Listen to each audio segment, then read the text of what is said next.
Hello and welcome to English Podcast Station, where we help you improve your English listening skills through immersive, slow-paced, and clear storytelling. Today, we embark on a journey through a pivotal moment in history, exploring the life and enduring legacy of a man whose words resonated across a nation and continue to inspire generations worldwide, Dr. Martin Luther King Jr. Our story today is titled, How One Speech Changed the Course of Civil Rights History, and it's a tale of courage, conviction, and the unwavering pursuit of justice. So, find a comfortable spot, relax, and let's delve into this powerful narrative together. Our story begins not in the grand halls of Washington, D.C., but in the segregated American South of the mid-20th century. Imagine a world where the color of a person's skin determined where they could live, where they could go to school, and even where they could sit on a bus. This was the harsh reality for millions of African Americans. Segregation, the enforced separation of racial groups, was deeply ingrained in society, upheld by laws known as Jim Crow laws. These laws created a system of racial hierarchy, where black people were systematically denied their basic rights and opportunities. Life under Jim Crow was a daily struggle. Water fountains were marked white only and colored only. Restrooms, waiting rooms, even hospitals were segregated. The quality of facilities for black people was almost always inferior. Economic opportunities were severely limited, and political participation was often suppressed through intimidation and discriminatory voting practices. It was a time of profound injustice and inequality, where the dream of equality seemed a distant, almost impossible, aspiration. In this climate, a young man named Martin Luther King Jr. was growing up in Atlanta, Georgia. Born in 1929, he witnessed these injustices firsthand. His father, Martin Luther King Sr., was a respected pastor and civil rights activist, instilling in young Martin a strong sense of moral responsibility and a desire for social change. Even as a child, Martin was known for his thoughtful nature and his powerful voice. He excelled in his studies, eventually attending Morehouse College, a historically black institution, where he further developed his intellectual curiosity and his commitment to justice. After graduating, he continued his education, earning a divinity degree from Crozer Theological Seminary and later a PhD in systematic theology from Boston University. It was during these years that he delved deeply into philosophy and theology, particularly the teachings of Mahatma Gandhi on nonviolent resistance. This concept, the idea of achieving social change through peaceful means, even in the face of violence and aggression, would become the cornerstone of his philosophy and the guiding principle of the civil rights movement he would soon lead. The year is 1955. The city is Montgomery, Alabama. A seemingly ordinary act on a bus would ignite a fire that had been smoldering for decades. On December 1st, a seamstress named Rosa Parks, tired after a long day at work, refused to give up her seat to a white passenger on a segregated bus. Her quiet act of defiance was not random. It was a deliberate stand against an unjust system. Her arrest sparked outrage within the black community. The Montgomery Improvement Association, a newly formed organization of local civil rights leaders, quickly mobilized. They decided to organize a bus boycott. A boycott, for those unfamiliar, is a refusal to buy or use something as a protest. In this case, it was a refusal to use the city's buses until the segregation laws were lifted. But who would lead this monumental undertaking? The choice fell upon a relatively new face in Montgomery, a young, eloquent pastor at the Dexter Avenue Baptist Church, Dr. Martin Luther King Jr. Dr. King, then only 26 years old, accepted the immense responsibility.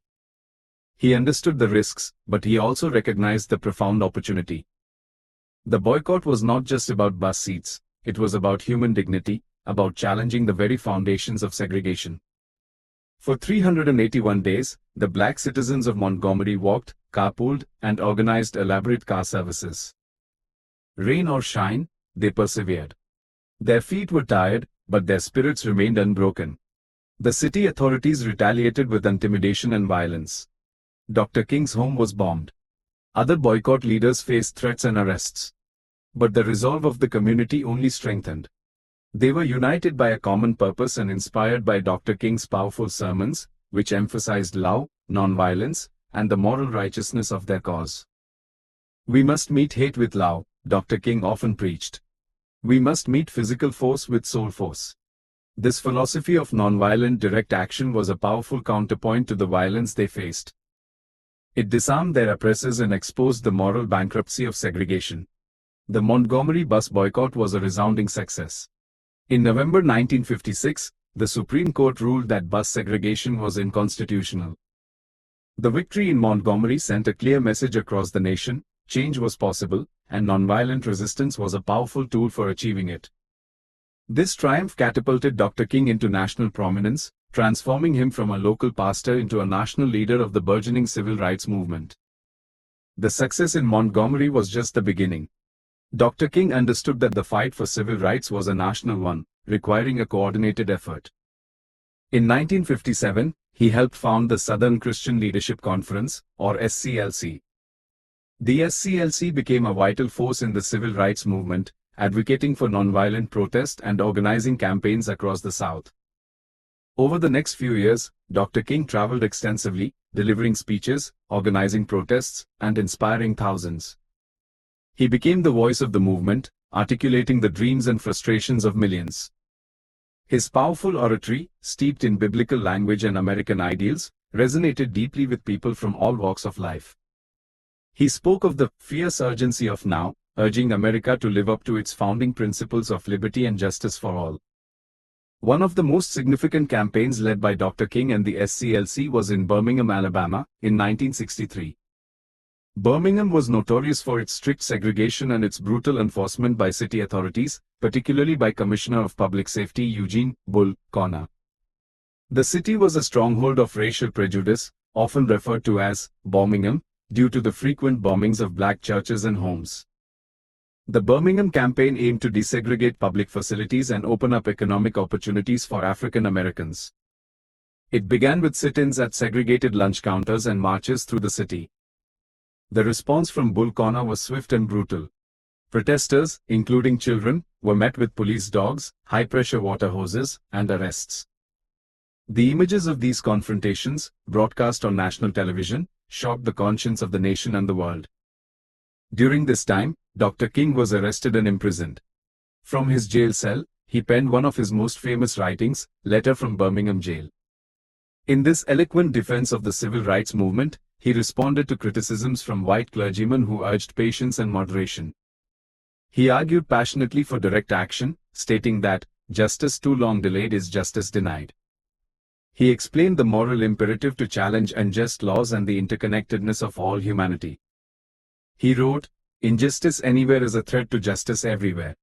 We are caught in an inescapable network of mutuality, tied in a single garment of destiny. Whatever affects one directly, affects all indirectly." This profound statement highlighted his belief that the struggle for civil rights was not just a black issue, but an American issue, a human issue. The Letter from Birmingham Jail became a powerful testament to the moral urgency of the civil rights movement and solidified Dr. King's intellectual and moral authority. Despite the violence and resistance, the Birmingham campaign ultimately achieved many of its goals, leading to some desegregation in the city and putting immense pressure on the federal government to act. The events in Birmingham and other cities across the South intensified the national debate on civil rights. The call for federal action became undeniable. Civil rights leaders, including Dr. King, recognized the need for a powerful demonstration of unity and purpose. They envisioned a massive march on the nation's capital, a peaceful gathering to demand jobs and freedom. And so, on August 28, 1963, an extraordinary event unfolded in Washington, D.C. More than 250,000 people, black and white, young and old, gathered at the Lincoln Memorial for the March on Washington for Jobs and Freedom. It was a remarkable display of solidarity and a testament to the power of collective action. People traveled from all corners of the country, by bus, train, and car, all converging on the heart of American democracy. The atmosphere was electric, filled with a sense of hope and anticipation. There were speeches from various civil rights leaders, musicians performed, and a spirit of camaraderie filled the air. But everyone knew that the climax of the day would be the speech by Dr. Martin Luther King Jr. As Dr. King stepped forward to the microphone, the crowd hushed, the energy palpable. He began his speech, not with a raw, but with a rhythmic, almost poetic cadence, building momentum with each phrase. He started by referencing the Emancipation Proclamation, delivered a century earlier, which had freed enslaved people. He spoke of how, even after 100 years, African Americans were still not truly free, still crippled by the manacles of segregation and the chains of discrimination. He used powerful metaphors, describing America as having given black people a bad check, a promise of equality that had come back marked insufficient funds. But he quickly shifted to a tone of hope and determination. "We refuse to believe that the Bank of Justice is bankrupt," he declared. "We refuse to believe that there are insufficient funds in the great vaults of opportunity of this nation. And so, we've come to cash this check, a check that will give us upon demand the riches of freedom and the security of justice." His words painted a vivid picture of the injustices faced, but then, his voice rising, he delivered the iconic lines that would forever be etched in history. He began to speak of a dream deeply rooted in the American dream. "I say to you today, my friends, so even though we face the difficulties of today and tomorrow, I still have a dream. It is a dream deeply rooted in the American dream. I have a dream that one day this nation will rise up and live out the true meaning of its creed. We hold these truths to be self-evident, that all men are created equal." He continued, his voice swelling with passion and conviction. "I have a dream that one day on the red hills of Georgia, the sons of former slaves and the sons of former slave owners will be able to sit down together at the table of brotherhood.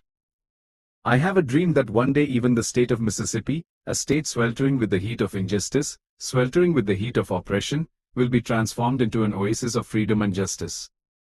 I have a dream that my 4 little children will one day live in a nation where they will not be judged by the color of their skin but by the content of their character.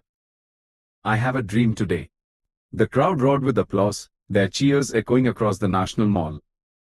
Dr. King's dream was their dream. He spoke of a future where segregation would be dismantled, where justice would roll down like waters, and righteousness like a mighty stream. He envisioned a nation where people of all races could live together in harmony, united by the bonds of brotherhood. He concluded his speech with a powerful crescendo, referencing the words of an old Negro spiritual. "And if America is to be a great nation, this must become true. So let freedom ring from the prodigious hilltops of New Hampshire.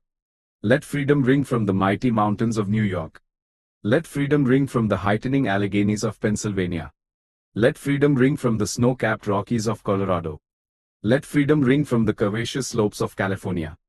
But not only that, let freedom ring from Stone Mountain of Georgia.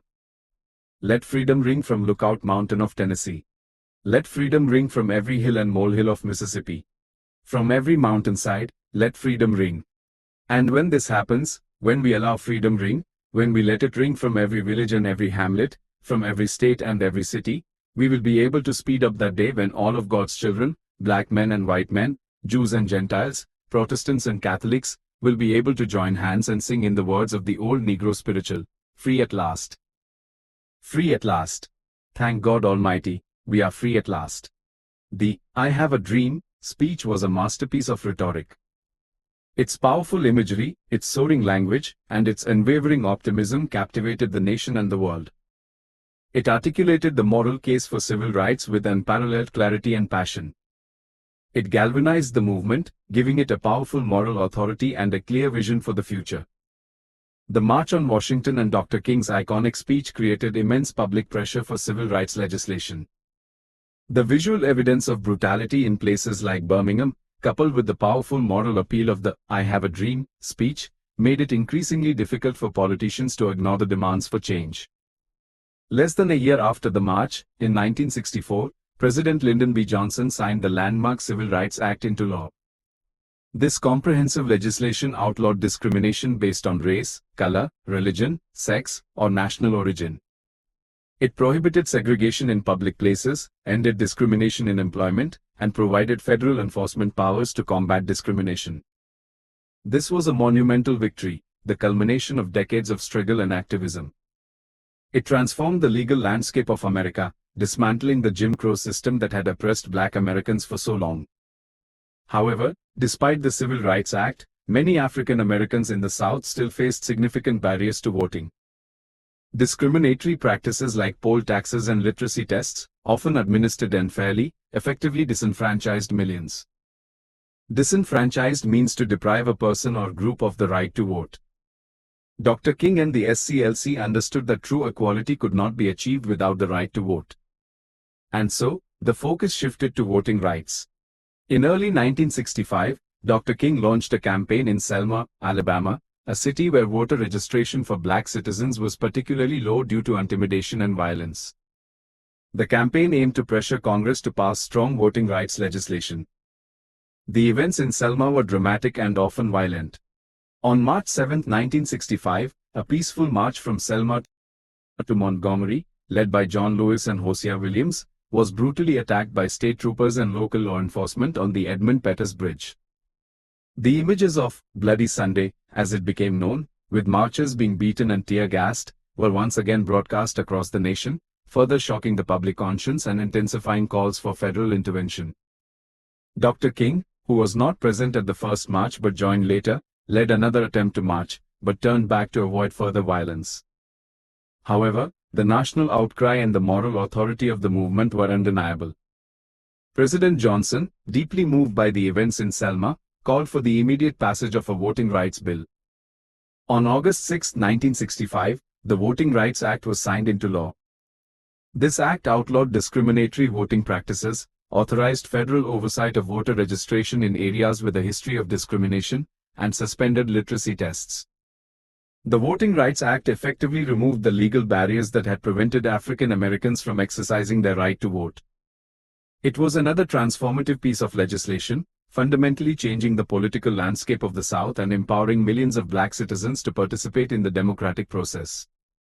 These legislative triumphs, the Civil Rights Act of 1964 and the Voting Rights Act of 1965, were direct results of the tireless efforts of Dr. King and the civil rights movement. They were the tangible outcomes of nonviolent direct action, moral persuasion, and the unwavering pursuit of justice. While the Civil Rights Act and the Voting Rights Act were monumental achievements, Dr. King recognized that legal equality was only one part of the struggle. He believed that true freedom also encompassed economic justice and an end to systemic poverty. He began to broaden his focus, addressing issues of poverty, housing discrimination, and the Vietnam War. He moved his efforts to the urban north, leading campaigns in cities like Chicago to address housing segregation and economic inequality. These campaigns often proved more challenging than those in the South, as the issues were more complex and deeply entrenched. Dr. King's unwavering commitment to nonviolence faced increasing challenges as segments of the movement began to advocate for more radical approaches, including Black Power. While he respected the frustrations that fueled these sentiments, he remained steadfast in his belief that nonviolent resistance was the most effective and morally sound path to lasting change. In his later years, Dr. King launched the Poor People's Campaign, aiming to unite poor people of all races to demand economic justice. He envisioned a powerful coalition that would pressure the government to address the root causes of poverty and create a more equitable society. However, on April 4, 1968, while in Memphis, Tennessee, to support striking sanitation workers, Dr. King's life was tragically cut short by an assassin's bullet. His assassination sent shockwaves across the nation and the world, plunging communities into mourning and despair. Despite the profound grief, Dr. King's legacy endured. His dream of a just and equal society continued to inspire. His philosophy of nonviolent resistance became a blueprint for social change movements around the globe. He taught the world that moral courage, even in the face of immense adversity, can ultimately triumph over injustice. The story of Martin Luther King Jr. is not just a historical account, it is a timeless testament to the power of one individual to change the course of history. His "I Have a Dream" speech, delivered on that sweltering August day in Washington, was more than just words. It was a prophecy, a vision for a better America, and a call to action for all who believe in justice. His legacy is evident in the tangible changes he helped bring about: the end of legal segregation, the securing of voting rights, and the increased opportunities for African Americans. But his legacy goes far beyond legislation. He transformed the moral landscape of America, forcing a reckoning with its deeply ingrained prejudices and inspiring a more inclusive vision of its future. Dr. King taught us the immense power of nonviolent resistance. He showed us that love can conquer hate, that courage can overcome fear, and that unwavering faith in the righteousness of one's cause can move mountains. He reminded us that the struggle for justice is an ongoing journey, requiring constant vigilance and renewed commitment.